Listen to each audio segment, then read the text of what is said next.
Muy buenas tardes con todos, ¿cómo estás? Soy el doctor Andrés Cedeño, director de Genios Educativo.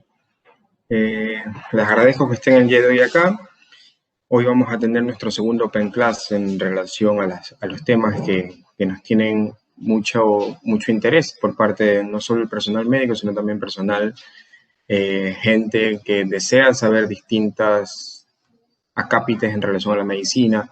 El Open Class pasado vimos acerca de la colocistitis aguda. En esta oportunidad vamos a tener con nosotros al doctor Omar Rivera Moreno.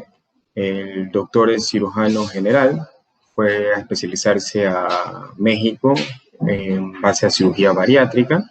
Tiene una larga experiencia tanto en cirugía como en cirugía bariátrica. Es un cirujano muy reconocido en nuestro medio. Y el día de hoy lo hemos invitado para que nos charle con nosotros un poco sobre un tema importante, que en este caso es obesidad y cirugía bariátrica. Es decir, qué pacientes están aptos para poder superar teniendo COVID y qué pacientes probablemente no, o en qué pacientes hay la opción de sí y bajo qué condiciones. Entonces le doy el paso a mi querido amigo, a su vez, el doctor Omar Rivera, para que nos pueda ayudar con la charla.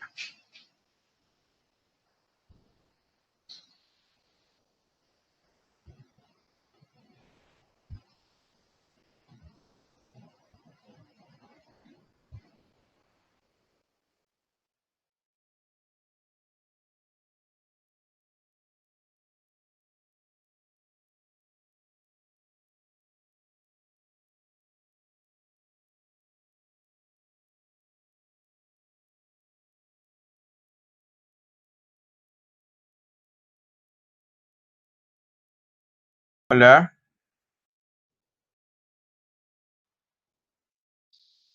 ¿sí me escuchan? ¿Cómo estás, Omar? Te escuchamos. Muy Ok, buenas tardes. ¿cómo estás? Buenas tardes, Andrés. Bueno, para mí es un gusto inmenso estar acá con ustedes. Agradezco por la invitación, la oportunidad. Así como mencionó Andrés, pues la idea es compartir un poco los pocos conocimientos que tengamos y charlar sobre lo que se está haciendo actualmente en referencia al COVID, ¿no? Pues que vivimos en una época de pandemia y la idea es actualizarnos un poco sobre estos temas y sobre cómo se está manejando a nivel mundial. El tema que vamos a hablar, como lo dijo Andrés, es la relación que existe obesidad y COVID, qué pacientes pues se pueden operar, qué pacientes no, cómo está el manejo a nivel del mundo, qué dicen las guías actuales y vamos a hablar sobre eso, ¿no?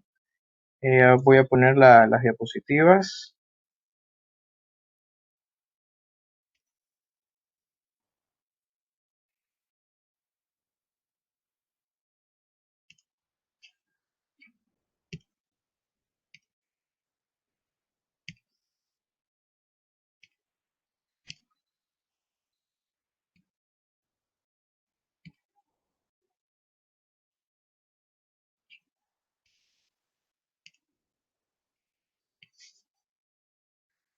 Ok, sí se ven, ¿verdad? Sí, sí se pueden observar. Ok. Bueno, entonces vamos a empezar. Como ya me presentó anteriormente Andrés, soy el doctor Omar Rivera, especialista en cirugía general. Hice un curso de alta especialidad en cirugía bariátrica y metabólica en la Ciudad de México, con un fellowship en cirugía robótica aplicada a la obesidad y a las enfermedades metabólicas. Bueno, conflictos de interés, no tengo ningún conflicto de interés con ninguna casa comercial ni ninguna entidad que me auspicie. Vamos a hablar primero sobre lo que es la obesidad, ¿no? Conocer que la obesidad es un estado proinflamatorio crónico que provoca un sinnúmero de citocinas y que nos lleva a ser predisponentes a sufrir de ciertas enfermedades o ciertas patologías. Es por esto que los pacientes con obesidad tienen un mayor riesgo de hospitalización y pues obviamente malos resultados cuando son infectados por ciertas enfermedades y como estamos actualmente en la época de COVID, los lleva rápidamente a una insuficiencia respiratoria y muerte. Tenemos que aumenta el riesgo de enfermedad cardiovascular, hipertensión, diabetes, enfermedad renal y formación de coágulos sanguíneos. Puede afectar, como lo mencioné anteriormente, al sistema respiratorio. La mayoría de los pacientes obesos tienen el síndrome de apnea obstructiva del sueño, síndrome de Pidgeot, y esto afecta notablemente a su calidad de vida. ¿Cuál es el papel de la cirugía bariátrica en estos pacientes? Pues no es como se trata de tildar. Actualmente existe una fiebre en Latinoamérica que tratan de tildar a la cirugía bariátrica como una cirugía estética, y no es así. La cirugía bariátrica tiene sus indicaciones claras, tiene sus criterios claros hacia quiénes va encaminado, hacia quiénes no. Es por eso es que es muy importante que la evaluación de un paciente de cirugía bariátrica sea netamente dirigido hacia aquellos que lo necesitan. Por eso la importancia pues de la formación del cirujano que va a evaluar un paciente que va a estos programas o estos protocolos de cirugía bariátrica. ¿Cuál es el papel entonces de la cirugía bariátrica? Evidentemente mejorar la calidad de vida de los pacientes que tienen sobrepeso o obesidad eh, y ayudarlos tanto con las enfermedades predisponentes que tengan, sobre todo enfermedades metabólicas a la cabeza, la diabetes mellitus tipo 2, seguida de hipertensión y seguida pues de trastornos tiroides, ¿no? ¿Cuáles son los objetivos de la charla? Pues conocer, como ya lo digo anteriormente, qué es la obesidad, sus impactos psicosociales y físicos, efectos de la obesidad en la salud y pues cómo está la obesidad y el tema con el COVID actualmente y su manejo a nivel mundial, ¿no? Clasificación de la obesidad, es importante conocerlo que la Organización Mundial de la Salud en el año 97 y 98 adoptaron como base para determinar que un paciente sea obeso al índice de masa corporal, ¿no? Que se calcula pues de la relación talla y peso y nos da a nosotros un valor para decir que un paciente es normal cuando tiene un índice de masa de 18,5 a 24,9, que es sobrepeso de 25 a 30. Ya hablamos de obesidad grado 1 cuando llega el índice de masa 30, obesidad grado 2 de 35 a 39,9, obesidad grado 3 a 40, hablamos de una superobesidad, pacientes mayor a 50, y una super obesidad en pacientes con un índice de masa mayor a 60. Doctor Rivera, ¿Cuáles son los? Dígame. ayúdame por favor. Las diapositivas al parecer se quedaron capturadas solo en la primera. Si usted nos ayuda, por favor, proyectándola nuevamente, porque no se logran ver las diapositivas. Ok, Eh, déjame. y si, Dale. si podemos, por favor, darle clic para que salgan grandes, sería buenazo, cosa que ahí nos ayudamos completamente todos. Dale.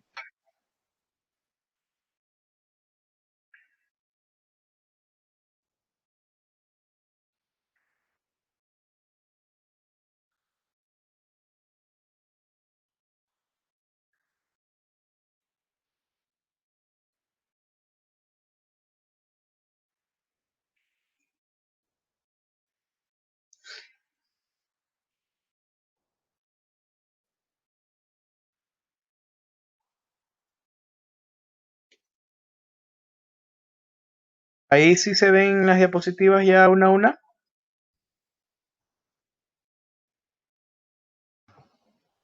Aún no se logra ver individualmente en toda la pantalla. Si puedes darle el clic para que salga en todas las pantallas, intentemos a ver si podemos.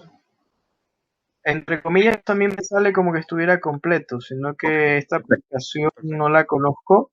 perfecto. Eh, en teoría debería salir completa. Ok, acá ya la podemos visualizar. Sigamos con la charla. Muchas gracias, doctor.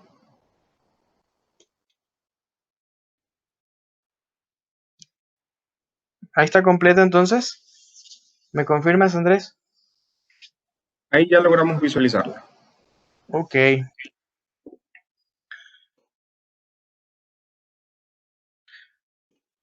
Entonces, ¿cuál es el impacto psicosocial y las limitaciones físicas que puede tener un paciente obeso? Tenemos que el obeso mórbido no va a poder realizar ciertas actividades que pues los pacientes que no son obesos las pueden. El ejercicio físico es limitado. Un paciente obeso se cansa rápidamente, tiene dificultad respiratoria y sobre todo sufre dolores articulares a nivel de rodilla. Tenemos que por otro lado sufren de abusos o de bullying, son excluidos tanto de deportes o actividades en grupo o en familia, tienen un acceso limitado a ciertos lugares, sobre todo en autos, transporte público, aviones, caminar en supermercados, vías públicas, uso de sanitarios en general, y tienen dificultad incluso para higienizarse y cambiar su ropa de manera adecuada. Dentro de otras limitaciones psicosociales que tenemos, ellos tienen dificultad para vestirse, imposibilidad para pues tener o poderse vestir bonito, por así decirlo, no pueden estar a la moda. Tienen muchas repercusiones en la parte psicológica y su vida afectiva y sexual.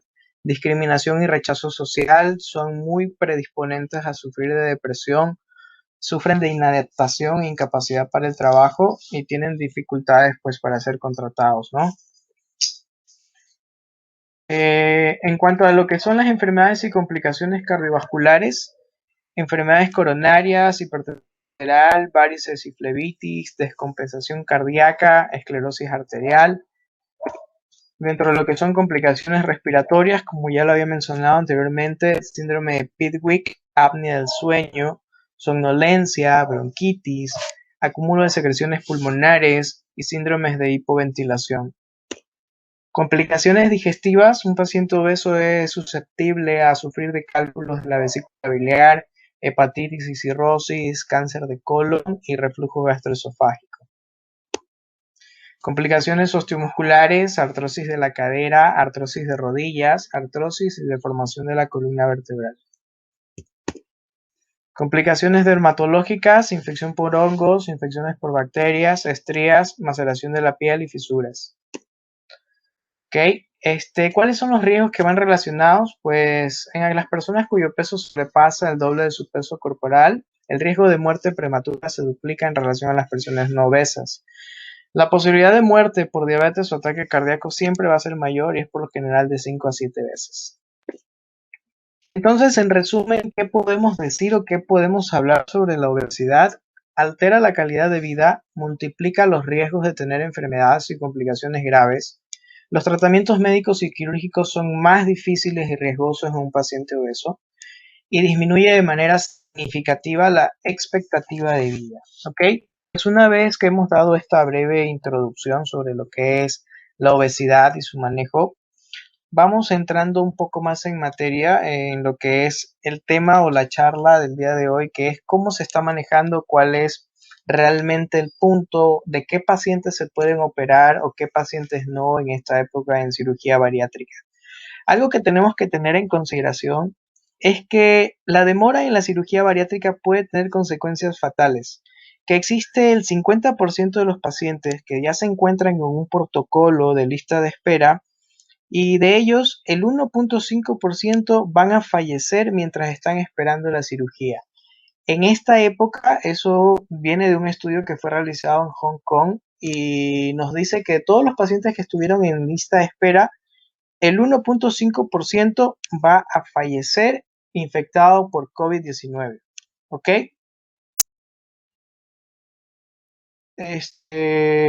Parece que hay problemas con las diapositivas, ¿no?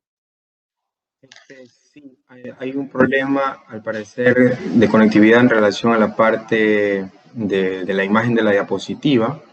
En tal caso, hagamos lo siguiente, doctor Rivera.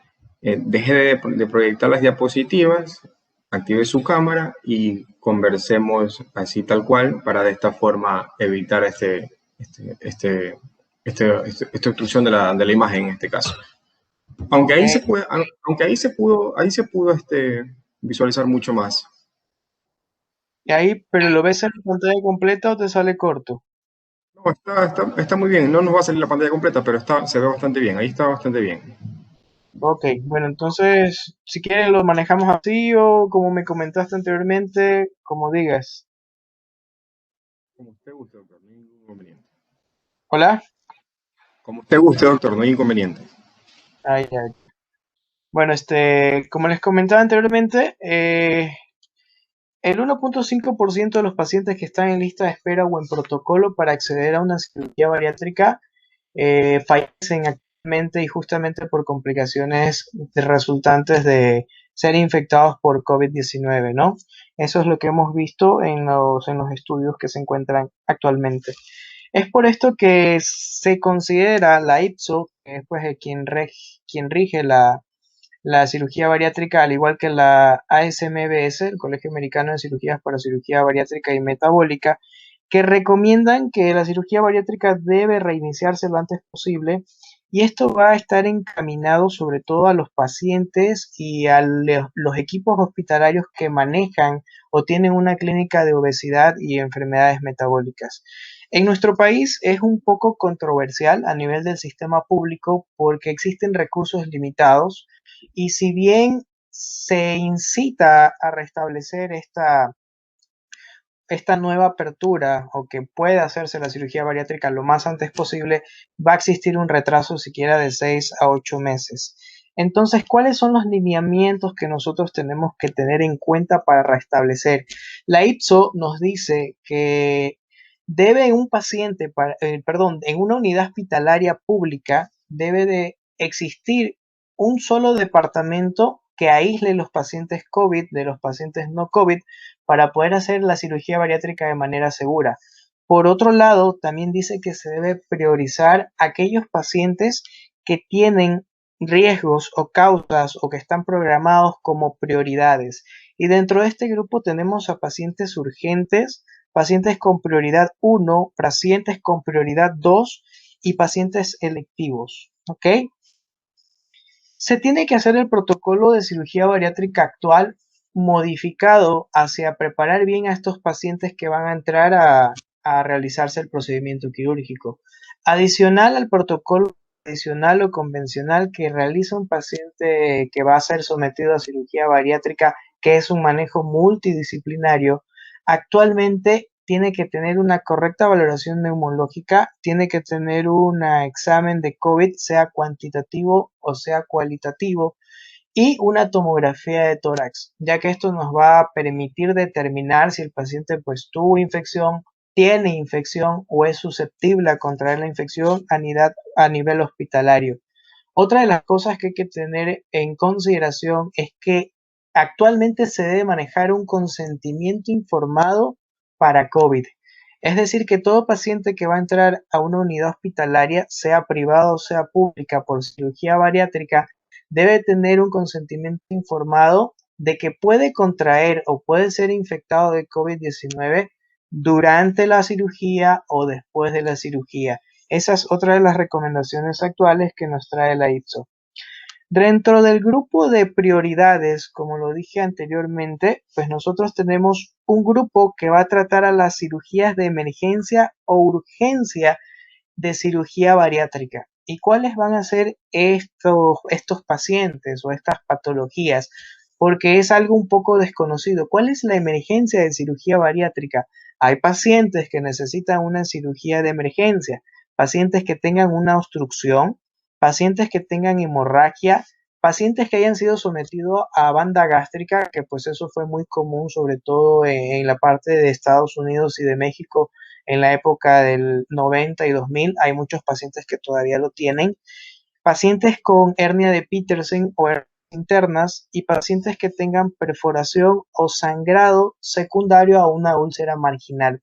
Todas estas patologías son patologías que se ven en pacientes que ya han sido operados de cirugía bariátrica y que pueden llegar con esta complicación y que pasa a ser una emergencia o una urgencia que requiere una nueva cirugía bariátrica de revisión o observacional de emergencia.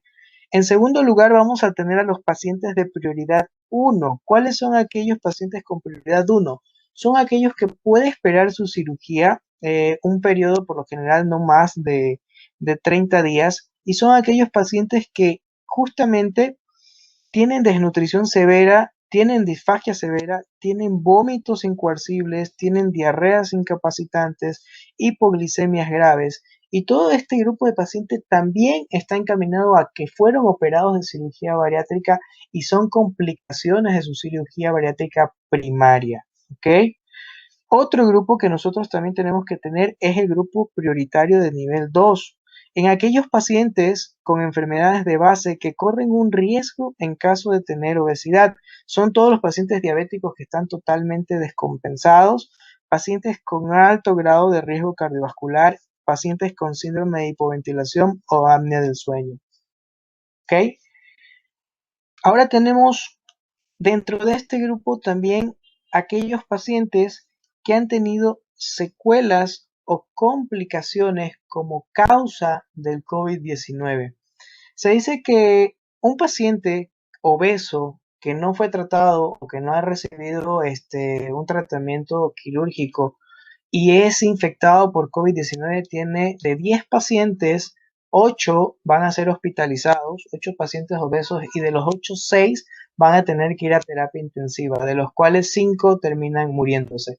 Estamos hablando de una alta tasa de incidencia de mortalidad de un paciente obeso que se infecta por COVID-19.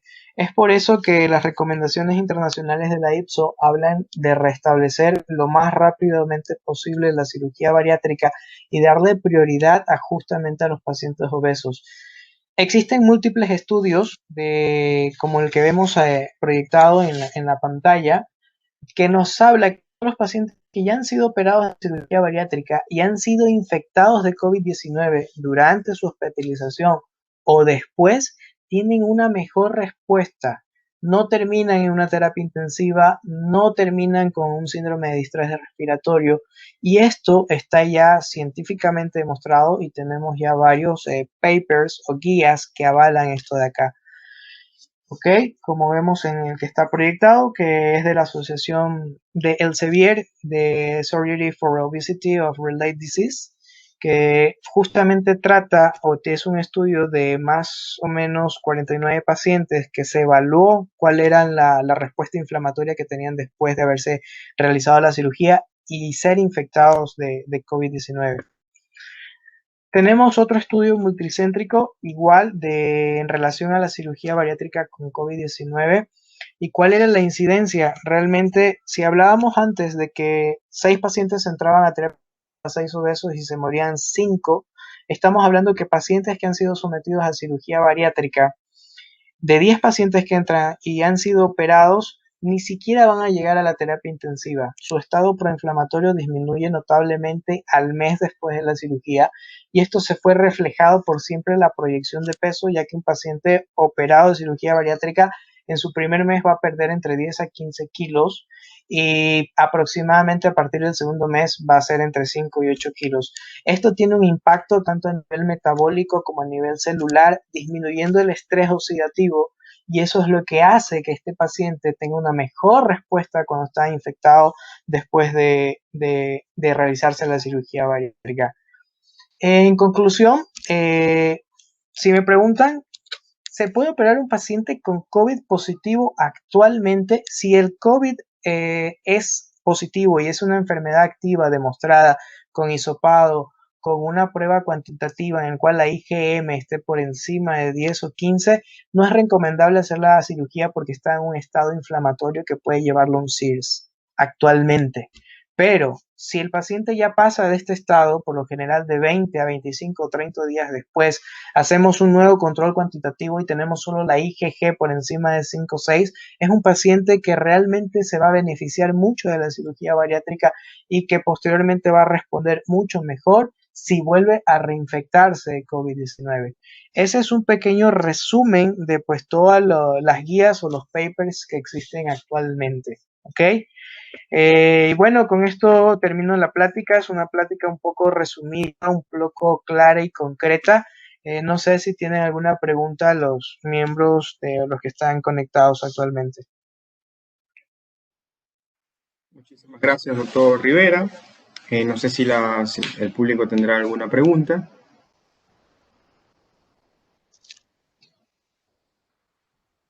Bueno, yo sí tengo unas preguntas. Primero, hemos conversado y hemos dicho que los pacientes COVID positivos tienen una mejor respuesta inflamatoria en relación a que disminuye la mejor tasa de respuesta, en este caso la respuesta inflamatoria que puede haber. Perfecto. Otra pregunta, en relación a los pacientes que son operados de cirugía bariátrica y que, como nos comentaste, son pacientes que, como muy bien lo dijiste, que hay que hacer firmar hoy en día un consentimiento informado neto exclusivamente en relación al COVID.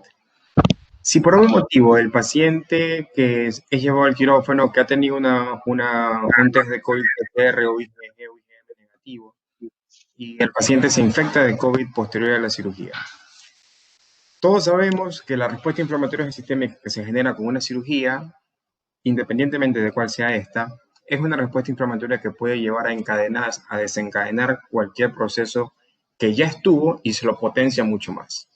La pregunta es, esos pacientes que se contagiaron después de la cirugía, ya sabiendo de que aún así ellos tienen una menor respuesta inflamatoria y que les favorece a su respuesta hacia el COVID, ¿estos pacientes permanecen más tiempo hospitalizados o estos pacientes tienen la misma estancia hospitalaria de aquellos que no se infectaron de COVID? Pues es una muy buena pregunta y efectivamente hacia allá van encaminados los estudios o las guías que existen actualmente. Está demostrado que un paciente que se infecta durante la cirugía o después de la cirugía ni siquiera llega a ser hospitalizado. Los síntomas son leves, pueden llegar hasta moderados, pero no progresan, no necesitan hospitalización, no entran en una insuficiencia respiratoria, no llegan a saturar menor al 90% y su recuperación es mucho más rápida. No llegan ni siquiera a la terapia intensiva. En la práctica personal, tengo 6 pacientes que se operaron y a los 2 meses resultaron COVID positivo con tomografía, con exámenes y todos evolucionaron espectacularmente. Incluso hasta su proyección de pérdida de peso ha sido mayor de la que se esperaba. Y como te comentaba, estudios avalan toda esta información. Perfecto. Muchísimas gracias, doctor Rivera. No sé si dentro del público que tenemos acá conectado hay alguien más que desea hacerle alguna pregunta al doctor.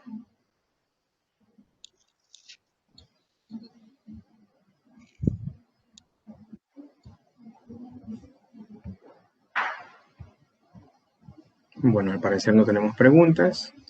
Agradecerle, doctor Omar Rivera, por la oportunidad de estar acá con nosotros, de parte de Genios Educativo.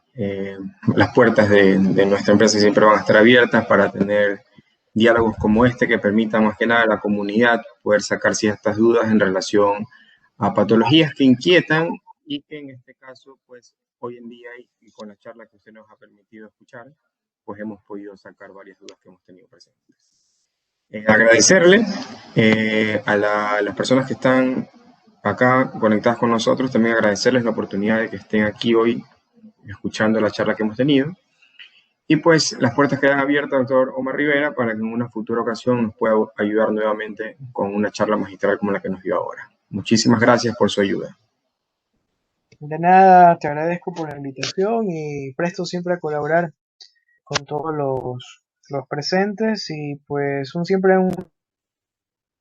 que están conectados, que siempre lo transmito a todos mis alumnos, como dice acá, cuando trates a un paciente, trátalo como a un familiar querido, escúchalo, siente su dolor, que él te será agradecido y se marchará con la mejor impresión. Siempre dar lo mejor de nosotros como médicos y siempre pues buscar la excelencia tanto para ellos, que son pues la base de nuestra profesión. Siempre actuar con convicción de vocación, ¿no? Ese es mi mensaje para los alumnos que están conectados. Y te agradezco, que tengan una buena tarde y espero verlos pronto. Muchísimas gracias, doctor. Muchísimas gracias a todos por estar conectados. Nos veremos en una próxima ocasión. Que pasen muy bien. Buen fin de semana.